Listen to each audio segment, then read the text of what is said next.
And we launch into yet another edition of the Lion Country Kia Goon and Ironhead show here at Quaker Steak and Lube on what has turned out to be a stormy Thursday afternoon in the Valley of Happiness. The Dear Goon will be with us shortly, but we're going to start today talking with Scott Walker of the State College Spikes and with Coaches versus Cancer, and lots going on both fronts. Always good to see you, sir. Well, thank you for having me. I appreciate it very much, and enjoy the tunes Yeah, as well. it'd be helpful if I remember to silence the cell phone at the start. Yes, I've heard that one before, it's all the rage these days. Oh, and it's looks like a spam call. Yeah, it's a spam call anyway. So about we your got that extended going car for warranty, us. I'm sure. Good start. Let's start with the Spikes, because I'm still intrigued by the whole Major League Baseball process here. Update us just on kind of where things stand right now. Sure. and kind of what you're looking to regarding the upcoming season here. Well, year 2 of the Major League Baseball Draft League. Looking forward to it. I think we got our feet underneath us a little bit, so to speak, last year. Few developments are we expanded the season. So we're going up from 34 to 40 home games this year, to 80 total. So that's good for us. Yeah. The home slate starts on Friday, June 3rd, which is the same day as the Coaches versus Cancer golf tournament. Naturally. That'll be a busy weekend for some of us. But I'm excited. You know, it kind of feels like it's a return to normalcy for us, too. Yeah. You know, last year there were so many unknowns. We really couldn't plan like we normally do with all of our promotions, and group sales were pretty much non-existent with COVID still in place last year. But we're excited year 2, and can't wait to see everybody back at the ballpark again. What are there any changes in terms of being able to postpone and have any kind of flexibility with the schedule itself this year? Well, you know, the goal is to showcase these players to Major League scouts. Right? That's the whole reason the league was created, was to create a centralized location for the best of the best. Yep. To come and showcase their skills prior to the MLB draft. So we'll start June 3rd, like I said, at home, June 2nd down in Williamsport, and we'll play up until the All-Star break, and that roster will be comprised of guys with draft eligibility still. Okay. And then after the draft is over, last year we had a little learning lesson about the second half of the year. So the second half of the year this year will be comprised of guys that'll be paid, that'll be compensated to be there, that have exhausted their draft eligibility. Gotcha. But I will say, you know, last year you look at the league, over 90 players that played in the league last year were either drafted or signed by big league clubs. 91 is that players. Right? Okay. Which is incredible. That really is. In the past, you'd come see future Cardinals or Pirates specifically at the bottom of the player development system, whereas this year you'll see guys about to be drafted that could be drafted anywhere in the draft, 5th, 6th, 10th round, whereas I think before we had great talent, and I think it's very, very comparable, if not maybe better. Yeah. I think overall, I think that speaks to the overall depth might even be a little higher end with this level. As far as the stadium experience, you mentioned it. Things are at least, God willing, going to get back closer to normal here. Talk about what that means for you guys and for the fans that attend this year in terms of what that normal looks like. Because minor league baseball is the best value for a sports fan there is, and I'm just telling you that whether Scott's here or not, I'll tell you that's just the case. But part of it is having a little flexibility in terms of what you can do, and obviously being able to engage with the fans. Sure, yeah. You know, last year we found out May 17th. I remember well. COVID restrictions were going to be eased in Pennsylvania. We started May 24th last year, right? Yeah. So we were literally spending months planning on 6-foot distance pods and, you know, putting stickers down on the concourse to keep people separated at the concession stands. Yep.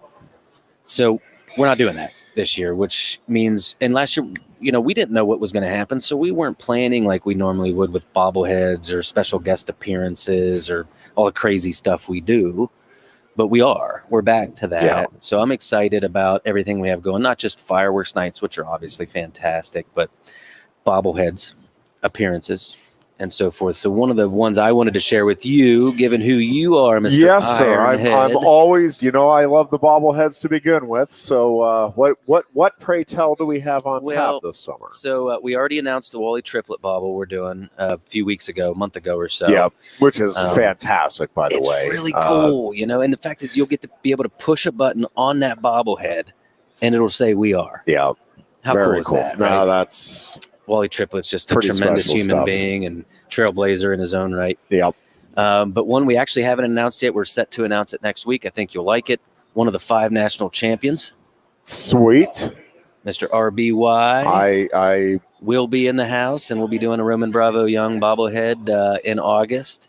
He'll be there on hand to sign autographs. I was going to say, probably getting him involved is going to be really difficult for you because it really takes tremendous twisting of the arm to get him to engage with the public. Well, how cool is that, though? This NIL stuff is wonderful for those guys. It is. Current student athletes, and it's perfect for us to be able to partner with them and do something that the community really likes and loves. So I'm excited about that.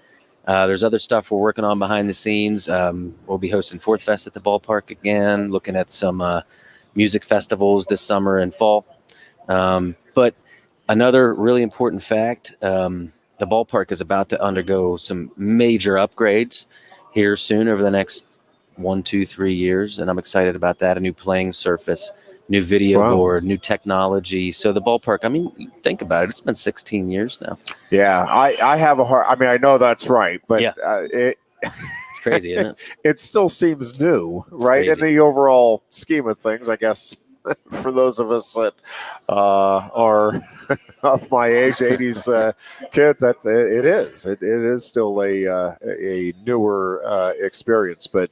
Yeah, that's hard to believe. It's 16 years. That's hard to get my mind around. So it's time. It's time to step it up a notch, and I can't wait for some of the upgrades on the horizon. New playing field, new video board. We're looking at everything under the sun, and I'm excited. I've been there for a long time, so I can't wait to see it myself.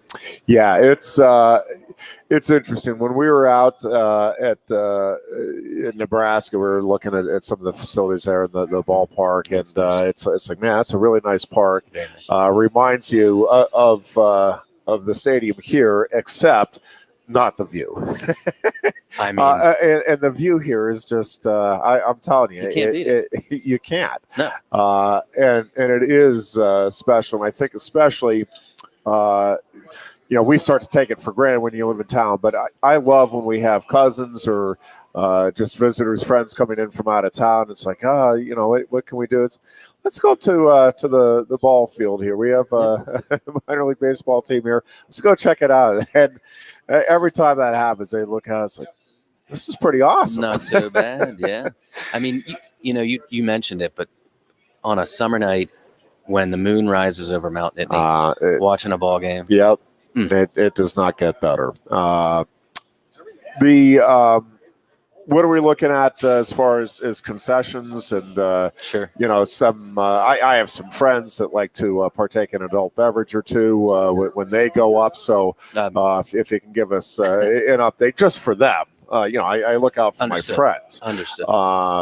But any changes? We didn't even plan this, but that's a perfect transition. Our good friends at Lion Country Kia, Tom Mertz and Jonathan Runkle, partnered with us on something very unique. I think will be one of the most popular things at the ballpark this summer.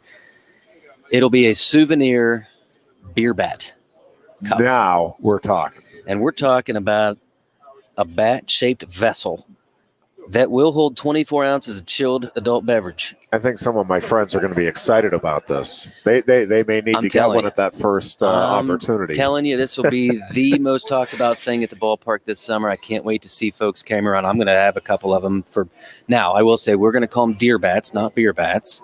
So naturally, if your young son or daughter would like to have a 24-ounce soda pop or two, you can get yourself a deer bat too. So there you go. We didn't want to discriminate based on age. Well thought out. Very so good. Get yourself a deer bat at the ballpark this summer. Thirsty Thursdays are coming back. We're there. We're back to normal. So fireworks, bobbleheads, appearances, goofy stuff we do down on the field, setting people on fire, whatever it may be. We're looking at doing it again. So I can't wait. Again, opening night's Friday, June 3rd for us here in town, which I mentioned was the same day as the coaches versus cancer. Real quick before we get to that, and I do want to get to the coaches versus cancer, but are we allowed to submit names that we would suggest for lighting on fire, or is that that's an interesting twist. That's one way to lead generate, I'll say. I have some ideas, and I can put them in alphabetical order. Are any of them here right now? No, they're not here right now, and I wouldn't probably publicly admit the people that I would put on that list myself. Anyway. Let's talk about coaches versus cancer, because again, talking about that return to normalcy and the feel of it, that is an event that I know folks look forward to just because of the social interaction. And I think people are just chomping at the bit right now to be able to get back and see faces of people. We're been doing it a little bit here over the last couple of weeks, but the summer is when you really get a chance. All right, we get people coming in from out of town, people that you don't catch up with all that often, and this is one of those events that I think people love being able to do that at. It's a family reunion. It really is. Elena Pyle, who's been on the committee since day one, kind of coined that term for us here a few months ago, that, hey, this is our family reunion. That we do every year with the Penn State basketball program, and all the folks that are involved with that, and all of our sponsors and great players and everybody that joins us every year. So it's the 25th anniversary, Mr. Byers, this year of the golf tournament. Yeah. Isn't it crazy? Ridiculous. 25th anniversary for the golf tournament this year. We are on fire right now in terms of planning and getting folks signed up. So many returnees that have been with us in the past, and so many new folks stepping up to the plate, because COVID has dominated the landscape for the last couple of years, but cancer hasn't gone anywhere. That is a fact. And there's still folks suffering, and everybody knows somebody. Yeah, and if anything, I think COVID, some of these people were not getting the treatments they needed and didn't seek the treatment that they needed as a result. And so, in some ways, I'm not sure we haven't slipped a little bit in terms of where we're at in the fight against cancer right now.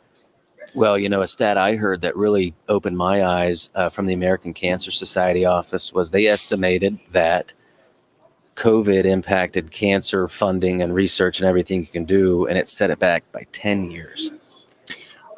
Isn't that crazy? It is crazy, and I believe it. It just... I'm not going to go down too far that road, but we got, I think, overly consumed with one thing and took our eye off the ball as a society on too many other things, and that is one of them. It underscores like I said, everybody knows somebody that's been affected by it. It underscores the importance for everybody to support organizations like ours, like Coaches versus Cancer at Penn State, so that we can continue not only to generate funds for research, but also literally to put money in the pockets of people going through it. You think about it.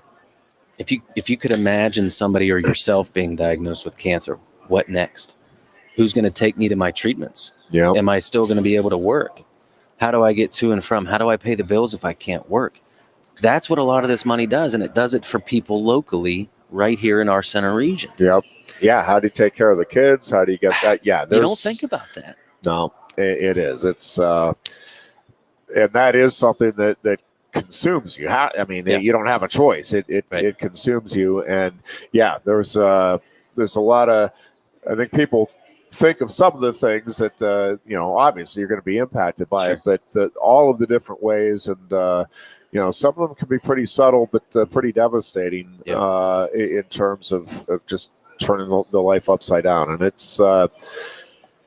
is a big deal to get that funding in there, both for research, but also, as you said, just to get some money into the pockets of people that need it to deal with things that they normally would have been able to easily deal with, and now they're just thrown for this loop. So that's a big deal. Get involved. Yeah, right? I was going to ask, still sponsorship opportunities for this year's tournament, and are there still openings then for people that would want to golf? Yeah, so it's March 31st, the golf tournament dates. We do a big reception the night before the golf tournament on Thursday, June 2nd. That'll be at the ballpark at Medler Field. We Some host of my it there. friends have a lot of fun at that too. just let you know. I might have a little fun at that myself. Oh, okay, I might too. So yeah, the big reception is the night before, and then we play golf at Penn State. My good buddies Joe Hughes, Brian Short, Steve Esky, and the guys over at Penn State Golf Courses do a tremendous job for us every year. Yes, unbelievable job. They do an unbelievable job. They really do. So we're thankful that our sponsors are coming back. PSCCU's back on board as a presenting sponsor. We cannot thank Wyatt Troxel and all the folks at PSCCU enough for partnering with us every year. They go above and beyond, not just being the presenting sponsor, but everything they do for us year round is just unbelievable.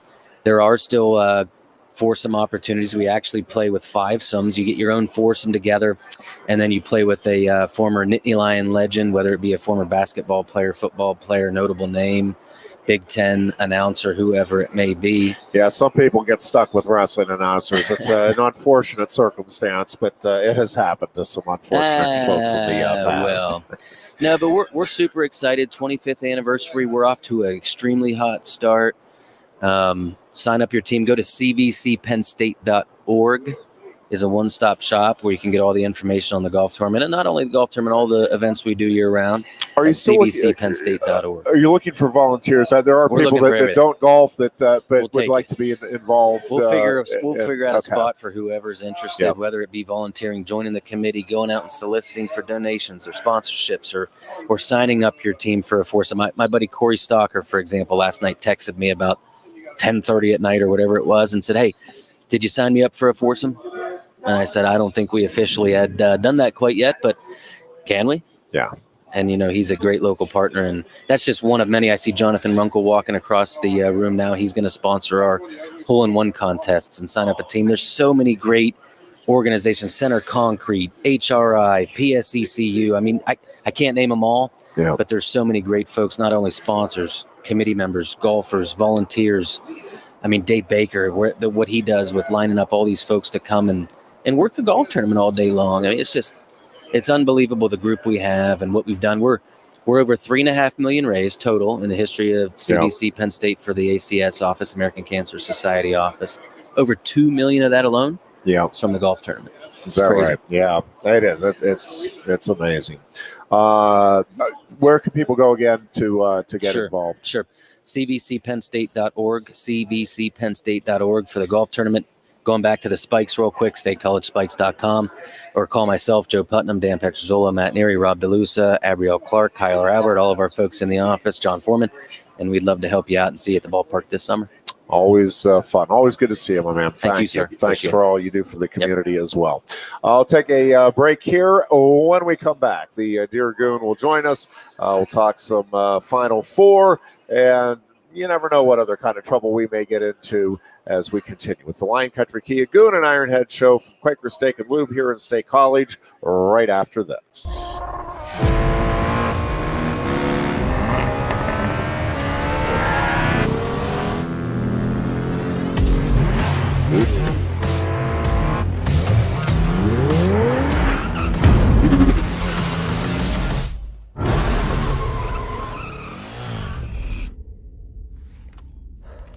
Best 2 out of 3? It's one fantastic ride. The turbocharged, tech-inspired new Kia Forte. There's always something happening at Quaker Steak and Lube. From live music to exciting new flavors. Meet your friends and refuel at your local Quaker Steak and Lube today. Can't slow down? Then order online. Pick up and get back on the road. Find us at thelube.com.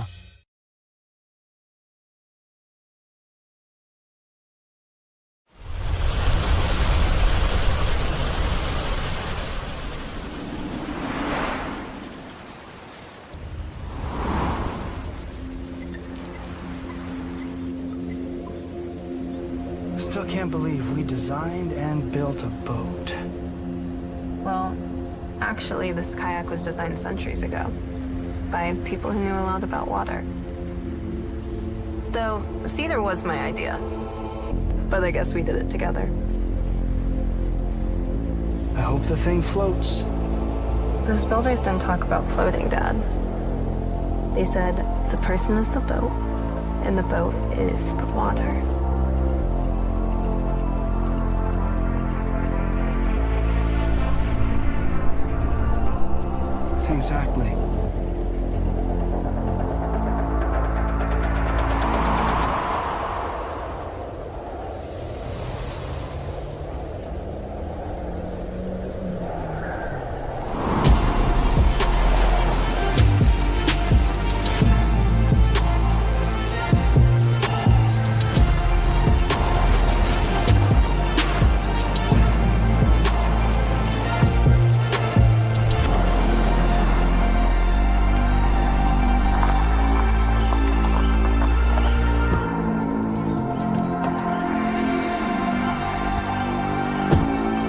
born of a reverence for nature. The first ever Mazda CX-50.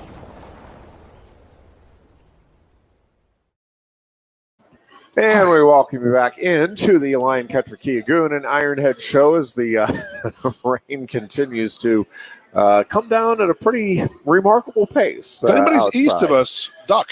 Oh, man, I'm telling you. Although some of the stuff, some of the pictures we've seen from some of the storms over the last 24 hours elsewhere, this is, I guess, pales in comparison, but still nasty stuff. Final Four gets underway this weekend. I never get to see as much of the first couple of rounds just because of the NCAA wrestling championships as, What are you, busy? Come on. as I'd like to. Always get back to the hotel, check the scores after those sessions each night, and then kind of same thing once we get home on Sunday. I felt like I was cheating when I was in Detroit. I don't know if you were in one of the suites. Did you get to see one of them? No. Okay, well, there was 6 40-inch televisions in every suite. Nice. So, I mean, you'd think that they would have 6 mats, but they would only have the ESPN thing. So you put that on 2 of the channels, and then we get to watch 2 or 3 of the basketball games. Yeah. So I had the best of all the worlds. I had my eye on the basketball here, Not and a then I bad could way watch to the be. wrestling live or on television. So, again, it was a fantastic job by the arena. Yeah, and I am not a conspiracy theorist, but it is remarkable. Like, you could not have scripted this any better for Mike Krzyzewski's last run to play North Carolina for the first time in the NCAA tournament, being in. I mean, I guess the script would have had to be for the championship, right? Yes. I guess that's so they're one off, but the first ever meeting between these two. You know, arguably the greatest rivalry in college sports. It is certainly up there on the very short list of greatest rivalries in all of college athletics. Definitely hoops. Easily hoops. And to have it be the first meeting in Krzyzewski's last year in the Final Four in the NCAA tournament between these two schools. I mean, it is remarkable, and especially having to come on the heels of What happened North Carolina a month ago. ruining the send-off for Mike Krzyzewski at home at Cameron Indoor. So it's just amazing. I mean, it really is amazing that it played out this way and that is what you're happening. And I saw, oh my gosh, who is it? One of the country stars. Eric Church. Called off his concert. Your wife is a country music person. Oh, I'm a huge country person. Mad would you be? You know what?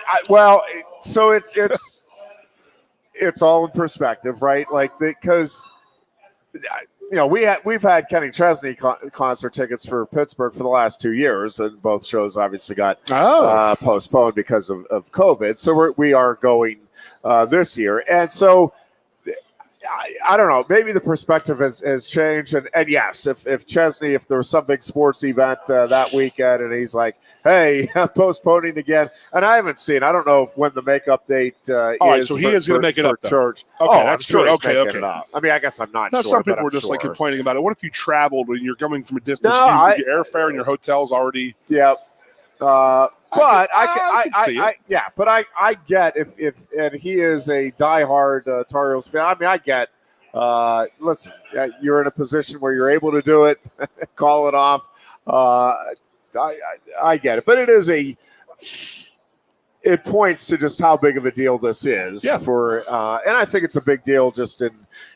Again, I'm not a Duke or North Carolina fan, and I'm one of the very few people that's pretty much neutral on Krzyzewski and Duke. I mean, I obviously respect the heck out of him, and I think it's a tremendous record and all of that. But just about everybody I know, they're kind of like the Cowboys are in the NFL, where I am on board with the hate from a sports perspective before I get, because I have 2 friends that you don't actually hate. No, I'm talking sports hatred. Yep. Don't mire me down on that stuff. So I hate the Cowboys, but Duke is, for whatever reason, I've just never been. I never got on board with and I'm not like big pro or against, and everybody is. Like, everybody chooses a side. You're either, yep, I love Duke and I'm all about Duke, or man, I despise them. And I just I'm one of the few people I know that I'm like, I'm okay with them winning. I'm fine if they lose. It doesn't. It's the They're just. I'm very Duke neutral. it's the Cowboys, Lakers, Yankees, and Duke basketball. They're like and everything else. They're the big schools. And all of those they're other my teams. Yep, all of those other teams. I'm in on either pro or well, in those cases, all against. But for whatever reason, Duke. I'm not. I just don't have any strong feelings for either way. Again, I respect the heck out of Krzyzewski, but I'm not passionate either way. And even this particular game, I'm not. It'd be a neat story for sure for Krzyzewski to go out on top in the final go around, and I'm okay with that. But I'm not especially rooting for it. It's not going to break my heart if Duke loses in the semis, and a North Carolina team gets to that championship. And really, it's the same thing for me. On the other side, Kansas is another program that seems to draw passion either way. And really, all of the schools that are left, I'm like, I'm okay with whatever happens. No. What are you? Where's your Raleigh Massimino effed up the Big Five in Philadelphia? So Villanova, and I have to say this. I am a big Jay Wright fan. I really, really appreciate him as a coach. Yeah, I will say. I think he does a hell of a job, and he's a very classy guy. But I can never take Villanova. I don't like them because of what happened with the Big Five. And for those who don't know, the Big Five, the history of the Big Five. There was every Wednesday and every Saturday night there was a doubleheader. So all the Big Five schools, Temple, St. Joe's, LaSalle, Penn, and Villanova, when those teams played each other, they always played at the Palestra in Philadelphia. So I remember growing up because my brother played at LaSalle. So I'm sitting there watching Mark Macon, Tim Perry, Ramon Rivas from the Temple teams, Lionel Simmons and my brother and the LaSalle teams, Larry Cords, Tim Legler, all the St. Joe's teams that were real good. The Penn teams were really good. And then you have a national title winning Villanova team.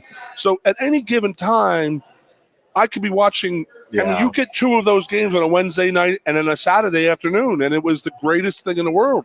I know I was a young kid and I was a Philadelphia area kid, but that was a huge thing to me. But what happened was that Villanova wins the national title in '85. Raleigh Massimino thinks he's bigger and better than the Big Five and says we're playing our home games at Villanova at our home campus. So anytime Villanova had a home game in the Big Five, they had to move over to Villanova's. I forget what it was. It was the DuPont Pavilion after the Idiot. But then when they had away games, they'd play at the Palestra. So it was one of those things that they ripped apart, and it was like such a good thing. Yeah. It was great basketball. You could watch it, it was just, so there's a lot of angst towards that. And, they say they're a Philly team, but all the guys, the people from Philadelphia, they hate when you always see me say Philadelphia area because the guys from Philadelphia hate when people from non-Philadelphia say that. So Villanova's not the main line. So they're not truly a Philly team per se as the other four are. Whatever, but it is what it is. But I really do like Jay Wright. I've always liked what he's done. His teams have been very good over the years, and there's some stuff going on with the national anthem with them. I don't know if you know that their team walks off the court and they don't stand for the national anthem. The one kid, Gillespie, does because his father's a cop, and so it's like, how is that team unity? It's the whole Villanova, Pittsburgh Steelers thing. So it is what it is. But that's my angst towards Villanova. But again, I like Jay Wright. But Kansas is one of those. They don't upset me either way. I really enjoyed when they won the title back in the day with Danny Manning. He practically won that national title on his own. But Duke, my high school, we were always like a prep school, so they were always considered the preppy kids. And, we were actually very, very tough kids, who just like Duke guys. I mean, I hate the four-letter network as well as you do. Yeah. But that thing that they did on Christian Laettner, the 30 for 30. Yeah. And that's what they've had. They've had that polarizing player on their team for decades. And that's why I think that people just despise them. But again, like we talked about Tuesday, those days are over. You're never going to see a Christian Laettner, a guy like that for 4 years. Bobby Hurley there for 4 years, Cherokee Parks for 4 years, Grant Hill for 4 years. Yeah. But, that's where I think a lot of the hate comes for Duke is that type of players. No, that no question. That's where it comes from. And the people who usually like Duke are the people who like the Lakers, Cowboys, and New York Yankees. Wow, imagine that. They have the most titles in every sport. Imagine that. But I would really, really like. I took my nephew to lunch yesterday. He said he has a roommate who's a huge Duke fan, and he goes, "I think I want Krzyzewski to go out in a suit." And they're saying he might go back. They're saying he might go back to what he did when he was first coaching, and that was the suit and tie, instead of wearing the sweatsuit. And he just made a thing, and it was like one of those old school business like type of things. And I would like to see them advance and win for Krzyzewski. And we talked about it a couple weeks ago on our show after that North Carolina, or did we not?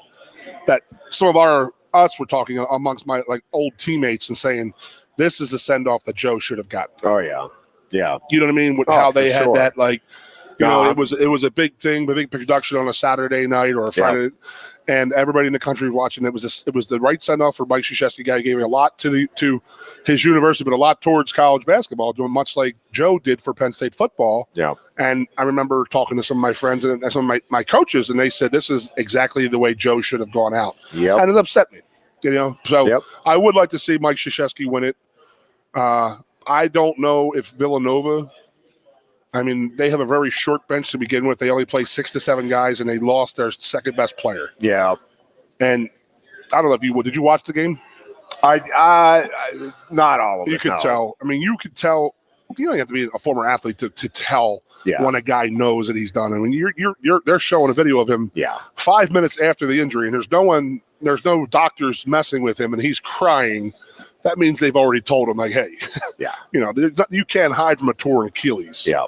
So he knew right away, and you could actually see on the video when he makes that step and pop, and the thing goes up like a drape, and God, that's disgusting. Yeah. But I would, you know, if there's going to be Duke and Kansas, I mean, you couldn't get more blue-blooded than 3 of the 4, and you could say more blue-blooded than the last 20 years because Villanova, they're going for their, 4th title since 85?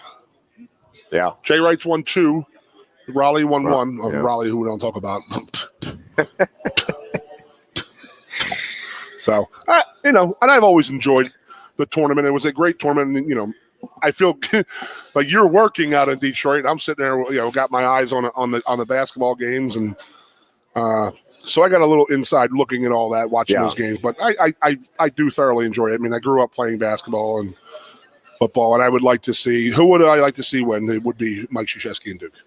Yeah, I mean, I'm perfectly fine if that's what happens, but it's not gonna. I'm not gonna be necessarily heartbroken, not because I want to send that bum out as a loser. It just I'm really okay with any of them winning. I guess with Villanova, I mean, it's the Pennsylvania school, and the you know, I loved the Nova team that beat Georgetown, but it's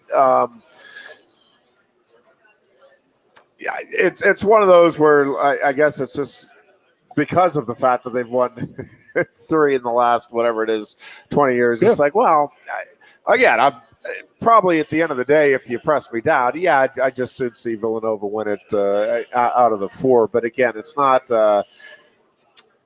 That'll be tough. There's not like a they're going to earn it if they win it. Well, for sure. Yeah. I don't know.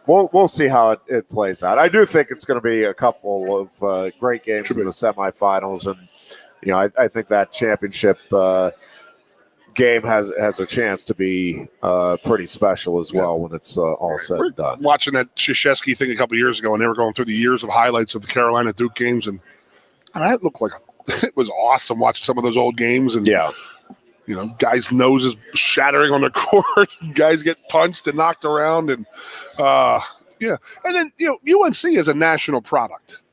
More, I mean, you know what I mean? They've always happened, and I have no idea why they were such a national product. What happened? I remember Jordan was there in '83, but that's about all I remember before that, because he did. I mean, Dean Smith had never won a natty before that. Yeah. So why did everybody like fall in line and fall in love with North Carolina? Because they were Duke's rival? That probably did play a part in it. But I don't. That's a good question. But there's no question. I mean, they've been a national brand for a very long time. But I mean, they have a great color. Yeah, the powder blue is definitely it's a huge thing, man. Yeah. And they did a hell of a job marketing it, and you know, they opened the Dean Dome and it's baby blue all around, and I mean, I would think that a lot of their fans have been in the last 30 years since the Duke, North Carolina thing came up. They hate Duke that much. And that's crazy to think about, but it's true. Yeah. Yeah, it is, and it is. Yeah, I don't know. It's going to be interesting to see how this thing plays out. That Carolina Duke game, I suspect, ratings wise, is going to be an all timer, right? No, like that. You gonna make it? I mean, even if you are a I probably will fall asleep. 9:47 tip. Yeah, I will do everything I can, but with the sleep schedule I'm on at the moment, I'll be lucky if I see tip off. Are you working Sunday? I can. Yeah, I work every day. Jeez, so I was going to say DVR it and just wake up the next morning and watch it. Yeah, so we'll see what what ends up happening.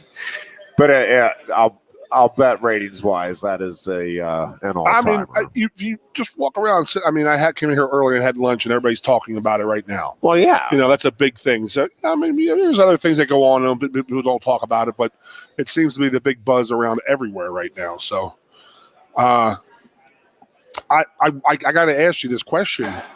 So, did you see the interview yesterday of the Penn State spring practice with Mike Yursich? I did not. Did you hear how it sort of went down a little bit? He was very flippant with the questioning. I just thought about it, and I was like, Audrey Snyder had asked the question, like, she believes. I mean, I guess I could pull it up if you need me to, but she said, in a nutshell, she says, "You've seen the Penn State seem to abandon the run game early in a lot of games last year." And his answer was, "We've had enough time to talk about this and enough time to watch our video and this and that. We've moved on. We're not going to talk about that." And I'm sitting there. I was like, when the hell did you ever talk about it? No one has ever talked about it because you have not been in front of a microphone since our bowl game, and we sure as hell didn't talk about it then. So it just seemed very flippant how he came off as like, oh, we're not talking about that. We don't talk about the past. We're moving forward. And it's like, what the hell's going on over there? I just read it. I just seemed like it was a little too much for me. Like, you got to answer the question. I mean, your feet are to the fire now. I mean, you're getting paid over $1 million. Like, you got to answer those questions. It wasn't an easy question to answer, but I just don't know where this. I don't know. I mean, it sort of pissed me off. You can answer it by just going through coach speak, right? Yeah, well, other teams weren't giving us. We were trying to maximize our opportunity to win the games, right? We had some injured guys we were worried about, and this and that, and I mean, just answer the question saying, well, I don't think that was true. I mean, you can look at the numbers, and it was an honest question. It was a good question, actually, that I would like the answer to, and we didn't really hear. We heard we're moving on to spring ball. I mean, I thought Bill Belichick, to borrow a line from Chris Buchanan, we're on to Easter right now. We're moving on. We're on to Easter. Along those lines, how much did Bruce Arians' announcement of moving into the front office do you think that surprise you? What do you think? I don't know. I mean, I don't know how you can interpret it other than it being at least a Brady involved decision and situation. Now, what all again, from the outside looking in, and I obviously know nothing about the relationships there or anything, but boy, it's sure. Right, it seems like a strange time to be making that move to the front and he says office. It wasn't health related. So I mean, I like Bruce Arians because I think that I don't think he's a bullshitter. No, I don't think he's a like liar him a lot. Yeah. Now, what he said and his answer to that is that I would like Bowles to come in and actually have a really good team and not have to build it up from the scratch. Which so we makes got one sense, more. It right? does. I mean, what he said really makes does. a ton of sense. Yep. And the fact that Tom Brady's coming back played a big part in that. Yeah. Now, why he waited this long to do it? I guess it was he wanted a African American to be the head coach of the team, and people don't realize that Bowles played for Bruce Arians at Temple. Yeah, they've known each other since Todd Bowles was a senior in high school. So I get it, but I said it 2 weeks ago, and I want to ask you again: Do you think Brady might move on still? I don't. I mean. Yeah, what do I know? I didn't think Bruce Arians would leave. Probably that guarantees with my track record here. if you're going to bet on this, Brady will be somewhere else. But no, I think he's in it now. He's on board with it, and what Bruce Arians said it makes a lot of sense. and it really does make a lot of sense to me. But I don't know, man. I'm still in my head. I'm still sitting there. I'm convinced that Brady is going to get traded to the 49ers to play for them for a year. I really do. I mean, has Gronk signed back up with Tampa Bay?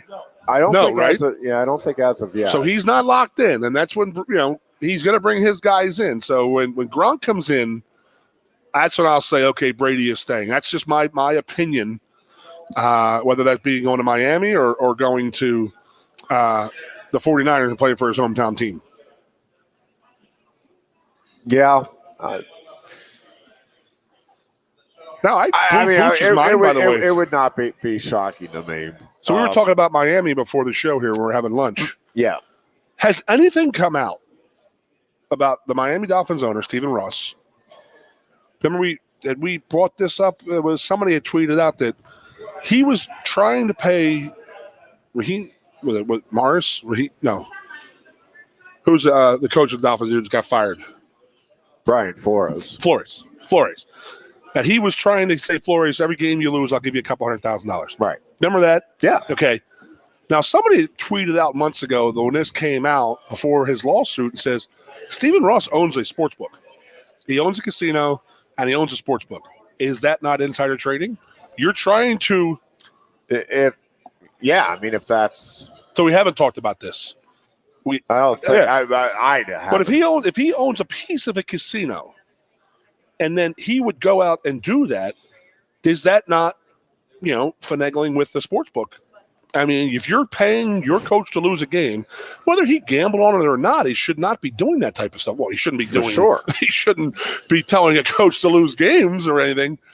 But it just in my head, I was like, that's not right. And then, when they were in the coaches meeting this past week in the GMs, I guess that was a big thing of, they were after his ass about, why would he even come up that you're even offering a coach to lose games?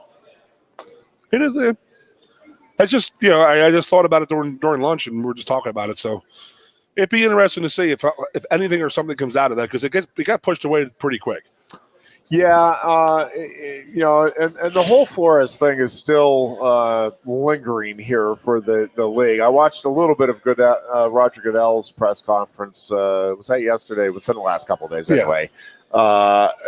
And a lot of questions surrounding that and minority hiring.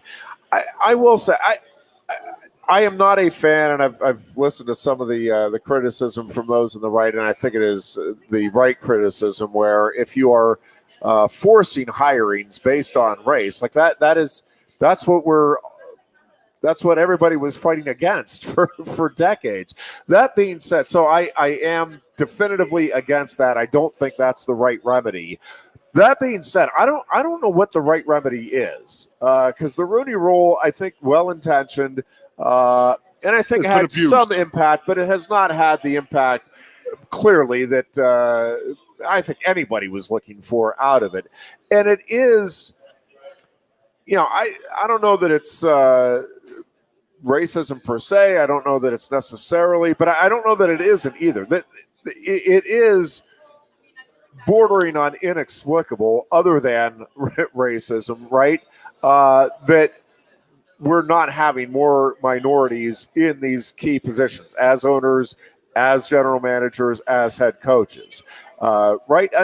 Because clearly we have, there's nobody anywhere, I don't think, that doesn't recognize there are plenty of African Americans who can do all of those jobs every bit as effectively as some of the dunces running some of these organizations. Sure. And coaching these guys into the ground at some of these places. So that I don't know what the remedy is. And on one hand, I applaud the NFL for trying to seriously address the issue. But again, I don't think saying you have to hire only minority and it's the same thing. I'm just not a fan of that anywhere in society. I don't like the just hire the best people qualified, and you say that, and then it's like, again, can you go back to each team and go back to the hiring and, hey, did they actually hire the best person, and black or white? There are candidates that are getting hired that are just head scratchers when you look at the track record. And again, they may interview great. I mean, there's all kinds of different explanations, but again, I don't have the answer, and I don't know, and so I'm not really being all that critical because I don't think you can be critical unless you have a better solution, and I don't.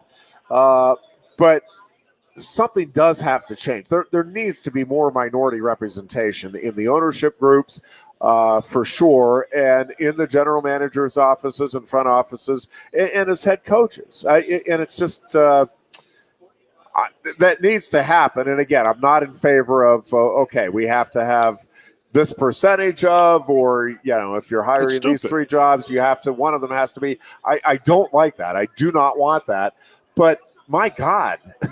Well, I'm going to say at some point, some of this has to seriously change. But I'll play devil's advocate here a little bit. I mean, when it comes to playing and creating your team, it's best man for the job.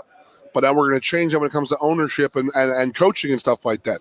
And I'm the first person to tell you this, and that is being a good player, which 75% of professional sports is minority run, minority played. Yeah. That does not mean you're going to be a good coach, because I know many guys that I play with that are very, very good players who are not good coaches because they don't know how to translate what they did to a person to teach somebody else. And it is a big, big, big thing. And there's a long record, too, just to tack on to that. Yep. There's a long record of coaches who were really good assistant coaches because they know what they're doing. Yep. Head coach is a different animal in a bunch of different ways. But knowing football and knowing your locker room is a big part of that equation, but it's not all of it. If you don't know how to work with the management team, if you don't know how to meet and greet with the public, deal with the media, and again, do I think Bill Belichick's great at dealing with the media? Nope. And so there's different ways to do all that, but there's a lot on your plate when you're head coach, and knowing how to delegate and manage all of that. Again, you could be a great assistant coach and not translate well. And again, there's lots of examples of that, and there's lots of examples of great assistant coaches who did go on to become great head coaches as well. I've learned this with James Franklin. James Franklin he set Penn State up right now that he is the CEO. Yep. He's in charge of the offense and defense. He's overseeing all. Which most of the great coaches which is now where we're getting, are. which is the way it should be, in my opinion. But he has to dabble a little bit, in the receivers and the running backs and this and that. And then, with Joe, it was the offensive coaches had to sell them on their offensive game plan. Yep. The defensive coaches had to sell Joe on the defensive game plan. James has the final say in what is said and done for that game. But his job is, as the CEO, is, you're the boss. You're the guy in charge. They all answer to you. But when it comes down to it, you're going to be asked the tough questions, and you're going to have to answer the tough questions. So it is an ongoing thing, and it is an ever-changing thing. I mean, just think about how was I watching last night? Like late night. I woke up in the middle of the night. Old School was on, right? I'm watching Old School, and it's maybe like 4 or 5 years ago in my head, they didn't have cell phones. Yeah. They were making phone calls on landlines and stuff. And Tommy Boy, I was watching the same thing. Yeah. He's calling his girlfriend from a payphone. And I'm like, that's 25, 30 years ago. And it's like, it's just, we have come so far, and our society is so effed up, and like they need instant gratification. They got to have answers now. Yeah. Like I sit and watch, during the day, the Russia-Ukraine thing. And you got these political pundits, these political question people are asking, why isn't, what kind of wars are going to be? And the war just started that day. It was like 3 hours old, and they're asking these generals, do you think it's going to be a guerrilla warfare, or do you think it's going to be an old school, battle out? And I'm like, these people are in Washington, D.C. How in the hell are they supposed to know what the hell Russia's plan is? And it's just the way our society is. You have to know everything so fast. So like James being the CEO of the company, he has to be socially active in media, with social media and stuff like that. He has to take care of all his players, all his coaches. I mean, it is a huge, huge, huge task. It's just getting more and more as time goes on. Yeah. Now, you're asking a lot of these coaches to do, and do I think the Rooney Rule works. I do not personally, because I think that it got to the point where they were just doing these, they had their person they wanted to hire, but they had to interview some African American. And that's more degrading to a minority than I think than just losing the job straight up. Agree. Again, the intention was good, and it may have worked to the degree. And again, I don't know what it's worth, but getting more people in front of the decision makers, right, to become decision makers themselves. But the anticipated payoff there has not coincided, has not developed. It's a weird world, man. And again, I don't know. I don't like coming on and criticizing without having a better answer. And so again, I'm not sure I'm necessarily criticizing, except that again, I do not think the answer is that you just hire.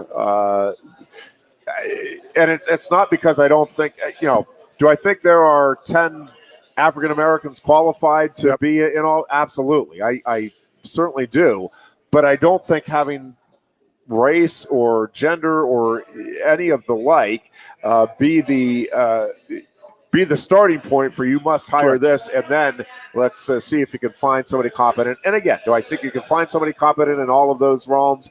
Absolutely, but it should be an organic process. That being said, the organic process isn't working. So again, we've got to find a solution somewhere in between there. I did see that they threw in the.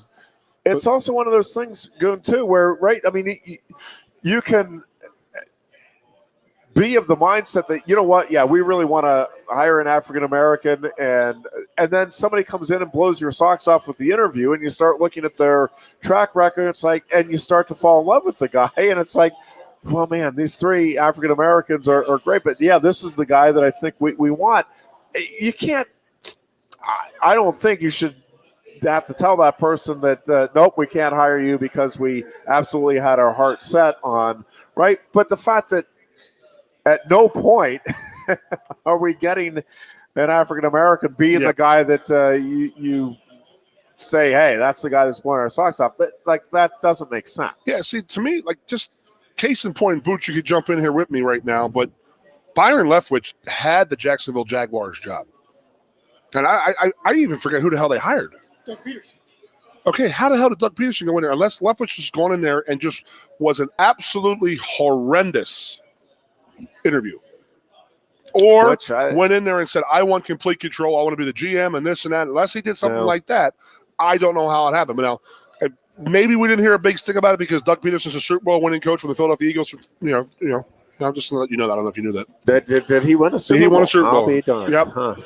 So, the other thing that they threw in with the new Rooney Rule is that a woman has to be a coach. And I just said it 15 minutes ago, and that is, it doesn't matter if you play the game or not. If you can coach, you can coach. Absolutely. And are they just putting women out there because we have a woman coach? Like, I don't want to get into it, but Jim Harbaugh hired a female coach as a graduate assistant to work with the quarterbacks and stuff like that. Was she qualified for the job, or is she? That's the questions I got to ask. Was she qualified for the job, or is he just doing it because the university wants women to be on the staff? Yeah. And then he goes ahead and names Colin Kaepernick a honorary coach at Michigan for this weekend's spring game. Again, my mind is blown with that one. The only thing I can think of is that he played for Jim Harbaugh in San Francisco and stuff like that. So that's where that tie comes in. But I don't understand why that tie is in the Michigan, and who knows. It's a weird world. It's a very weird world, and it's changing on a daily freaking basis, my man. It is a weird world. And I see the Rams just signed Bobby Wagner from the Seahawks to $50 million. I don't know where the Rams are coming up with this cap money. I guess they got rid of Von Miller. So, but that's bad boy linebacker right there. Yep, that's a pretty good sighting. I will say. Well, enjoy the Final Four this weekend. Enjoy the championship game. Duke? I'll say it'll be. It's hard, and again, I'm not the conspiracy guy, but it's hard to imagine the way this thing is playing out that they're not at least going to get to the championship game, right? Dude, like, yeah. I'm calling my bookie. So I'm going to say, I'm saying it's call your bookie right now. Yeah, UNC money line. I'm saying it'll be Duke and Kansas. So we'll be talking about what a great game the Villanova North Carolina matchup is on next Tuesday's show. It'll be a tough one for Villanova with the injury. It'll be a very tough get through. Yeah, I just maybe Harold Jensen will come out and start hitting 58 2-point shots. Listen, it is sports and crazy things happen, right? Like, but you do.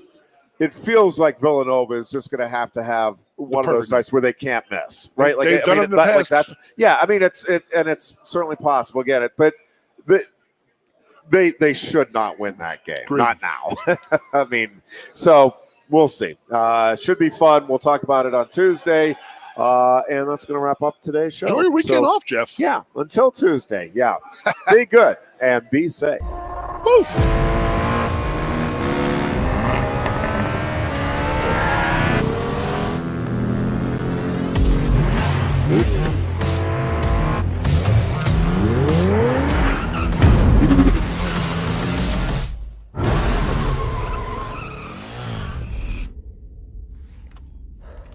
Best 2 out of 3. It's one fantastic ride. The turbocharged, tech-inspired new Kia Forte. There's always something happening at Quaker Steak Lube. From live music to exciting new flavors, meet your friends and refuel at your local Quaker Steak Lube today. Can't slow down? Then order online. Pick up and get back on the road. Find us at thelube.com.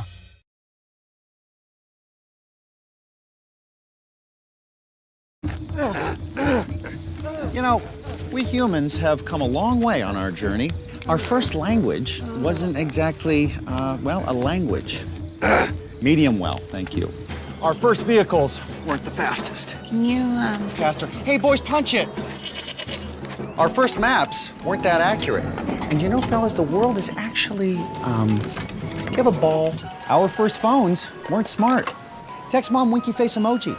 Our first screens, you couldn't touch. Mom, Dad's feeling the TV. No one likes a snitch, son. And the first electric vehicles weren't, let's just say, they look nothing like the first ever Ioniq 5. I mean, two-way charging, AR heads-up display, 300-mile range. What can't this thing do? Look, the point is, it's been a long, yeah, good point, really long journey.